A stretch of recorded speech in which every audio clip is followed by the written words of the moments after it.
এই ফোনটার নাকি পাওয়ার বাটন কাজ করে না। তো এই ফোনের আজ পাওয়ার বাটন ঠিক করে আমি আপনাদের দেখাবো কত ইজি আর কত সোজা। খুবই সাবধানের সাথে কাজ করতে হবে, দেখতে থাকুন।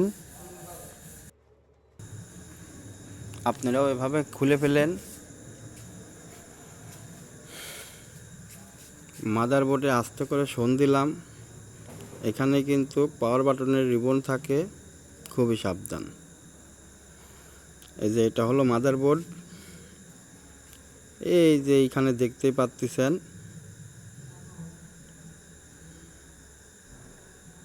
লাইন আসে দিয়ে। এইখানেই সমস্যা।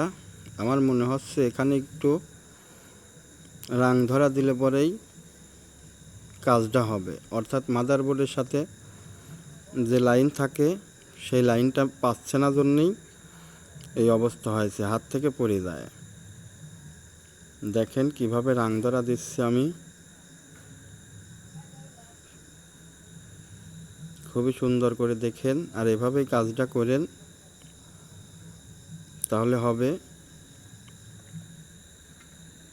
দেখতেই পাচ্ছেন কত সুন্দর করে আমি রাং ধরা দিছি।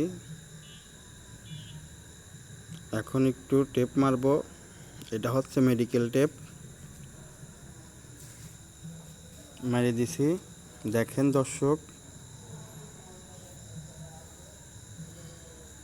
মাদারবোর্ডটা লাগাবো।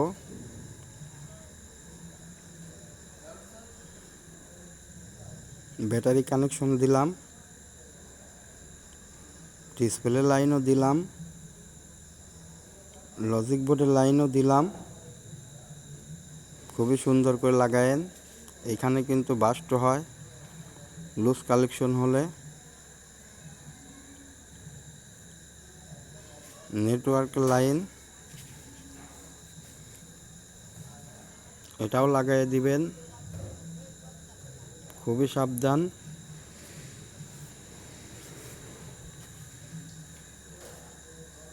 পাওয়ার বাটনে টিপে দিচ্ছি, অন হয়ে গেছে। প্রিয় দর্শক, ভিডিওটা ভালো লাগলে লাইক দিয়েন।